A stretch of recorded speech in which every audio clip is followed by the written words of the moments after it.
So that was Eric DeCosta. That was, I think, the Liars Luncheon asked about Mark Andrews and whether he could be traded during the draft. I remember right after the offseason, he was asked about Andrews, or right after the season ended, the end of season thing.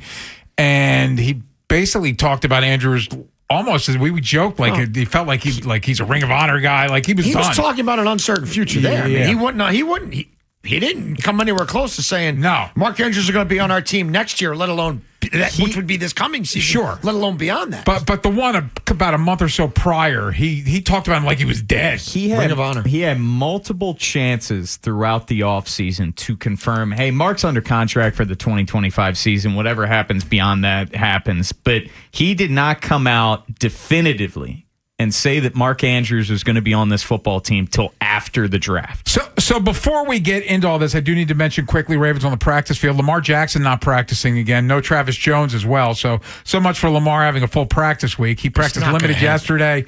He's not out there today. Alas, this to me is an incredible pivot by this organization because all the signs were out there that, heck, we know Mark Andrews, if they got the right asking price, they would have dealt him this offseason. Of course. Like, if the season would have continued to go sideways, I think they would have dealt him at the deadline.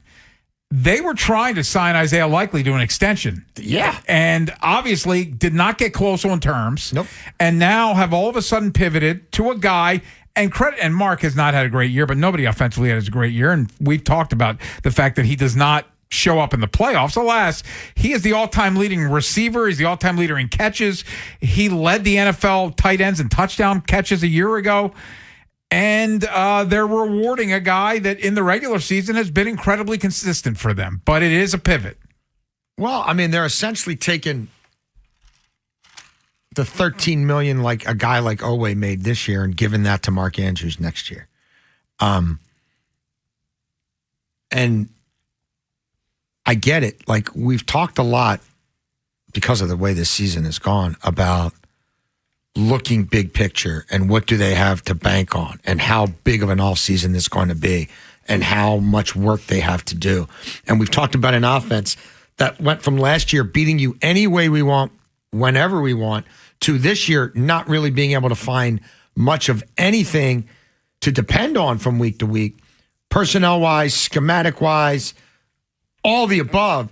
And so he is a pretty sure thing. Like, he's not explosive anymore. You're not going to get a ton of yards after the catch. Nah. He's not going to be a cover two beater down the seam, 30 yards. Can run a fake over the tush shoulder. push, though. But, like, the quarterback trusts him anywhere on the field. He continues to produce touchdowns. And on a team where they didn't have really any tight ends under contract beyond this year, now they've got their most accomplished one. It gives them a little bit more of a bully pulpit with Likely, but it also might make Likely more inclined to go somewhere else because this thing with him and Andrews hasn't worked out great for either guy. To me, Likely's gone. I would think so, too. I don't think he's back. I would think so, too. And I'd rather have the younger guy than the older guy, even if the older guy has done more, because the younger guy's done more in the playoffs than the older guy. Well, here's my read on all of it. Clearly, they were trying to get him to a contract extension, talking about Likely, during training camp. Mm-hmm. Then he unfortunately suffered the injury, and it's been a lost year for him. He had his most explosive game Thanksgiving, and the most memorable moment of that game was him fumbling the ball through the end zone.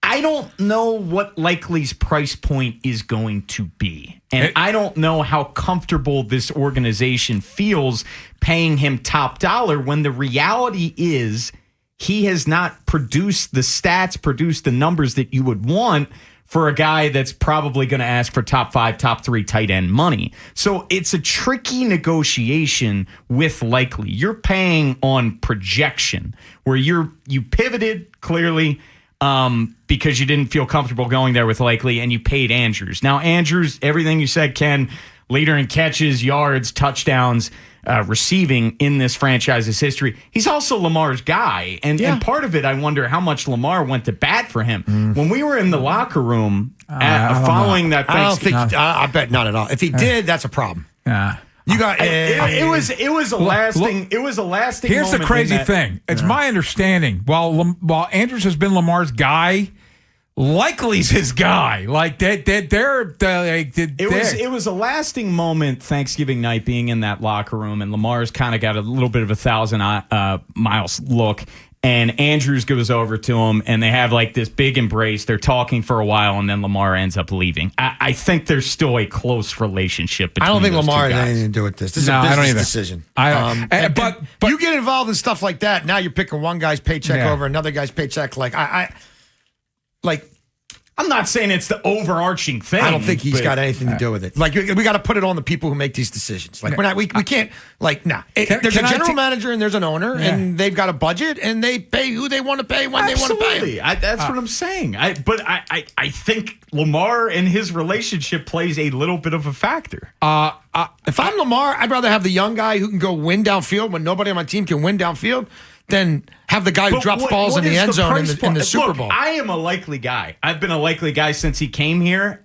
I don't know what that negotiation is. Here's the thing. I just think we're going down a weird rabbit hole because Lamar Jackson is not like he's the quarterback of the team. He's got nothing to do with any of this. Let's quickly, with this contract, Likely's gone. Because Likely's probably getting 10 a year on the open market, and he's going to get more than Andrews. He should get more than Andrews. He should, but they're not paying their. Told you what they thought of Andrews when they couldn't get a fourth-round pick for him. No, my you point think is, they could have got a fourth-round pick for Likely in the offseason? I guarantee you they could have. I hear you. They would have never entertained it in a million years. I'm talking about the fact they're not going to pay their tight end room $27 million. They're just so we're paying Andrews means Likely's gone. Now they might bring Kohler back, whatever the heck that costs, but I think Isaiah Likely will not be here next year. I think he probably won't either, unless the market gets real soft for him or he gets hurt again down the stretch. I don't love the doing of this stuff in season. It didn't work out real well for Ronnie Stanley, and now you have implicitly, explicitly picked one guy over the other. You took money that could have gone to the young guy and you gave it to the old guy in season while you're playing life or death games when Likely already looks like he's been in his own head all year, in part because he's playing for a contract. So, like, I think this has the potential to blow up in their face. Well, because you really need Isaiah Likely right now. And he's probably thinking about his next stop. And now there's even more closure that it probably ain't going to happen here. And the only way it happens here is if something happens to torpedo my market and I'm back here like Bateman trying to do a one-year thing. But I don't think he's got any of the issues Bateman has. He certainly doesn't have the stupid one-day holdout messing with his free agent the contract, status. But this is one where, like, your season might be over in 5 or 6 weeks. Like, you could, like... This couldn't wait? Yeah, because now the whole world knows. Like, everybody knows. But I feel like they, in their mind, and I'm not saying they're right, but I think they exhausted every possibility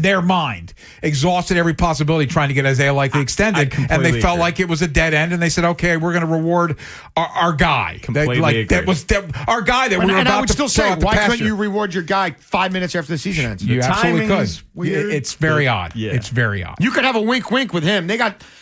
They've had 54th, 55th, 56 guys on this roster. Wink, wink. Don't sign with anybody. When we need you, we'll call you. Like, I just don't understand why this is happening in December. We have a massive Thursday show. Very busy on this show today. Are you trying to rub it in Likely's face publicly? Or maybe showing him, like, okay, we're done talking. We've been talking for months. Now we're showing you we're done. Why would you want to show him now when you really need him? Your offense sucks, and he's one of the few guys who could maybe win downfield for you. Sure, but he also wants to get paid elsewhere, so maybe he wants the ball out to get paid elsewhere. I think he's wanted the ball out all year. It hasn't worked out. I don't think this is going to help. No, it will not.